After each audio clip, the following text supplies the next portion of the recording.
but you told me earlier as I was going through the discovery process that your number one goal was about a low monthly payment. So that I'm trying to give you the lowest monthly payment scenario. What's your opportunity cost on that money instead? In other words, if you took that money and put it into an investment account, what would that yield you? So Dan, when you're doing this, do you always present both options side by side, or do you tailor your pitch here based on what you uncover during the discovery process?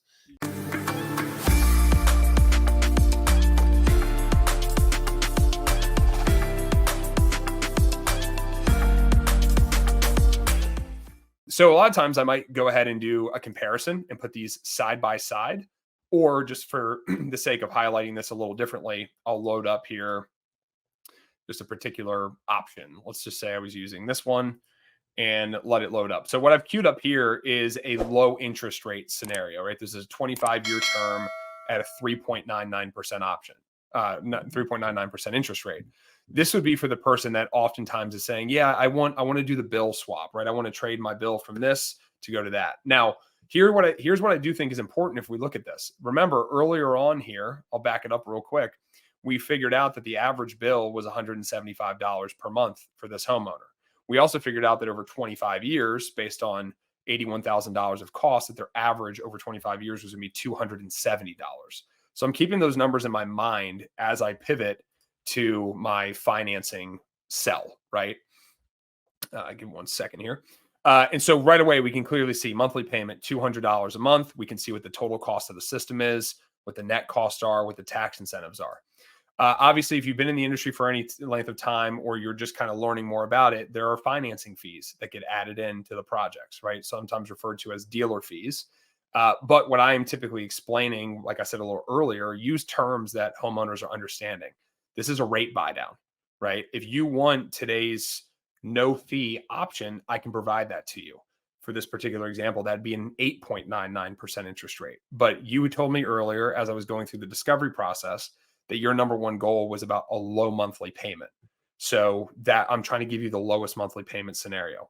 And I can show, and hopefully we'll have enough time, but I can show why even with the higher dealer fees, it can still economically, holistically be better for a homeowner to accept the higher dealer fee, lowest interest rate, monthly payment swap scenario. And that gets into the conversation of opportunity costs and other investments and things of that sort, right? You've got to just, as you kind of learn your customer, you learn what makes sense for them and what their motives would be. In this particular example, we're looking at a $200 payment. I can come down here and I can look at things as well. And here's the simple reality. Even at a $200 payment, I can still show this homeowner that they're going to save $12,000 minimum over the next 25 years by swapping from the utility company to solar instead. Now, of course, that $12,000 is not as significant as the cash option was, but this is where that other side of the coin comes in. This is where the other kind of like economic strategy comes in. I think actually it would be helpful here. Let me just load up both of these side by side. Let's show financing and cash side by side. Just a quick word from our friends over at Solar Insure. If you're considering investing in a solar power or battery backup system for your home, then you need to take a look at Solar Insure.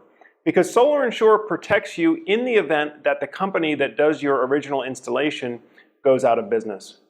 Now folks, if you've been following the channel for a while, you know that one of the things that I keep preaching is that just as important as choosing the right equipment for your solar power system is choosing the right contractor to install that solar power system.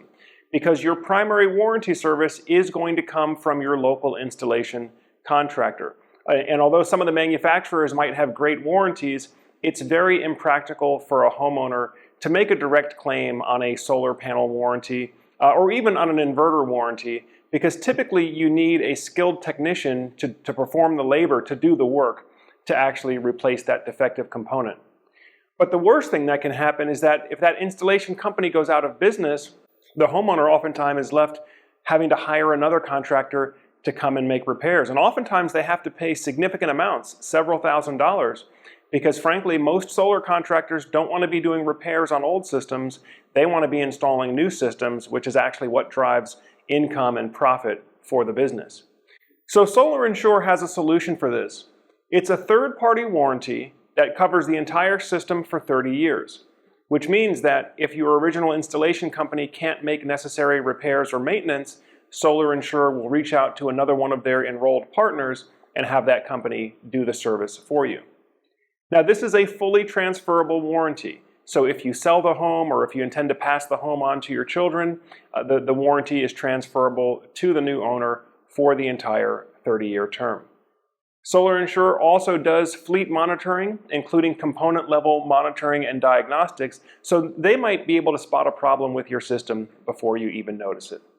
So make sure you ask your solar contractor if they are a Solar Insure approved provider, because Solar Insure will do more vetting than what we typically do at the consumer level. Oftentimes homeowners might check online reviews.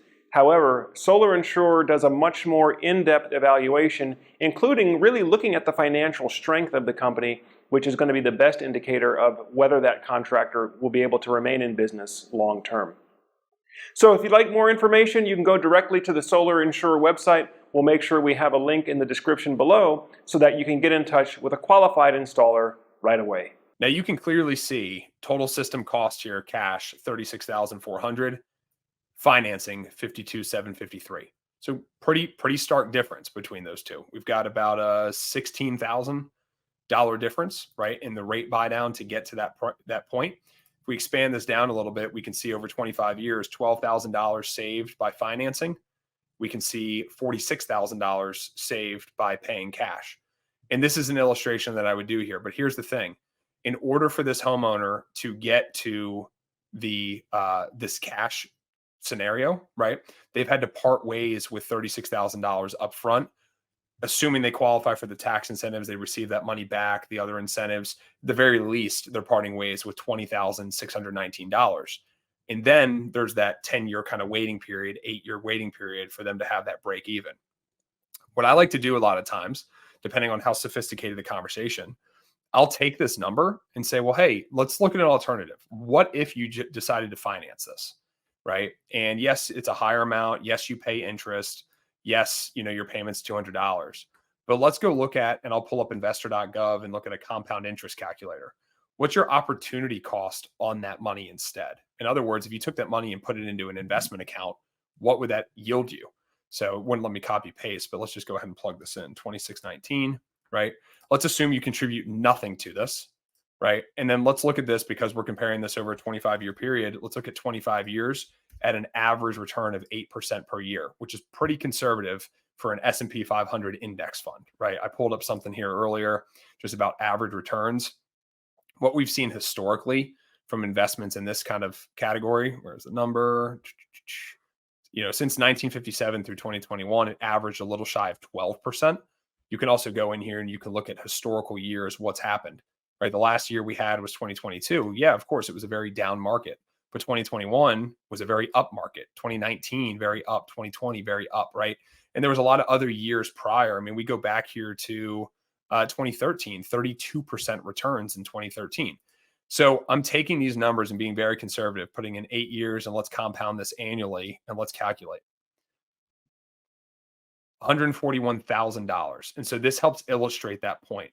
Hey, look, again, even if you have the cash to invest in a solar system, sometimes your money is better spent in the market with long-term exposure and growth, right? Because that $20,000, your net cost on this solar system, put into an investment account over 25 years, which is the comparison to the solar investment, yields you $141,000 of tangible liquid, asset at that point, right? Liquidity in an investment account. Whereas and then not to mention too, you still saved yourself $12,000 over here on the financing option. So this is kind of like the have your cake and eat it too conversation that I like to get into sometimes. But again, I'm only going to get into this if a homeowner has alluded that they're really considering this option or that option. I had a meeting with a gentleman last week where he was really weighing these out on both sides. And the conclusion he came to is that he'd rather finance it, because any extra money that he was originally thinking he might put into the solar system, he could use to pay off a higher interest loan on a mortgage or a car payment or something else. Or even if you're a more cash flow focused, cash flow minded person, he could just pay the monthly minimum payments here and take all this other money that he was considering investing into the solar system. And really, quite frankly, what we should be looking at is we should be looking at this number being invested, because that's the amount of money that the homeowner was willing to write the check for, right, for the solar system. Which means if you take that money and instead of sending it to the solar contractor, you go ahead and you park it in an investment account instead. I mean, the growth on that is going to be very substantial.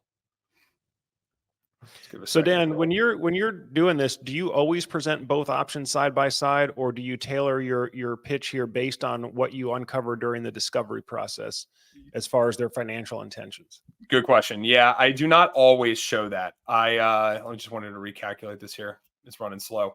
But no, I do not always show these side by side. Again, it's tailored based upon the discovery.